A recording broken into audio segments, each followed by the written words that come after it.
आसमान में काले घने बादल छाए हुए थे और जोरों से बिजली कड़क रही थी। गांव की चौपाल के पास ही संजय और राकेश दोनों की राशन की दुकानें आमने सामने थीं। वैसे तो दोनों दोस्त थे, लेकिन धंधे के मामले में दोनों की किस्मत बिल्कुल अलग थी। संजय की दुकान पर सुबह से शाम तक ग्राहकों की लाइन लगी रहती थी, जबकि राकेश मक्खियां मारता रहता था। राकेश बहुत सीधा इंसान था, लेकिन घर चलाने की चिंता उसे हमेशा सताती थी। अरे राकेश भाई, आज बोहनी हुई कि नहीं, या सिर्फ हवा खा रहे हो? देखो, मेरी दुकान में तो पैर रखने की जगह नहीं है। संजय भाई, किस्मत किस्मत की बात है।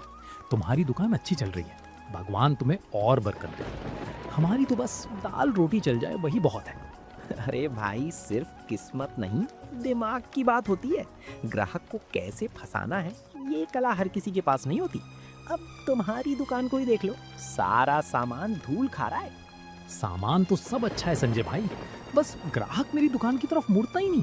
समझ नहीं आता क्या करूं। तभी राकेश की दुकान पर गांव के सरपंच जी आए, लेकिन वो राकेश की दुकान के आगे खड़े होकर संजय को आवाज देने लगे।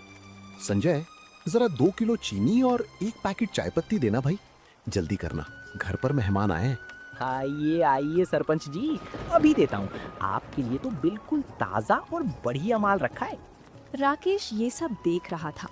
उसे बुरा तो लग रहा था, लेकिन वो कुछ बोल नहीं पा रहा था। जब सरपंच चले गए तो राकेश ने अपनी दुकान का शटर गिराने का फैसला किया।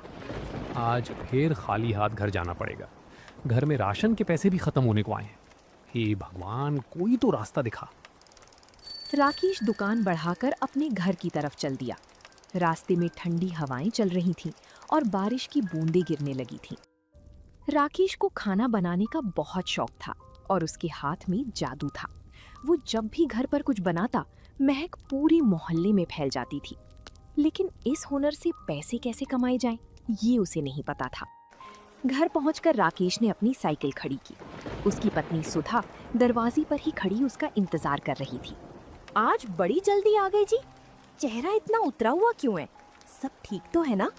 क्या ठीक रहेगा सुधा, आज पूरे दिन में सिर्फ 50 रुपए की बिक्री हुई है। संजय की दुकान पर पैर रखने की जगह नहीं थी और मेरी दुकान पर सन्नाटा पसरा हुआ था। आप हिम्मत मत हारिए, भगवान ने एक रास्ता बंद किया है तो दूसरा जरूर खोलेगा। आप हाथ मुंह धो लीजिए, मैं आपके लिए गर्मा गर्म चाय लाती हूँ। राकेश चारपाई पर बैठ गया और बाहर होती बारिश को देखने लगा। उसकी किस्मत भी इस धुंधली बारिश जैसी ही लग रही थी, जहाँ आगे का कुछ साफ दिखाई नहीं दे रहा था। बाहर बारिश तेज हो चुकी थी। मिट्टी की सौंधी खुशबू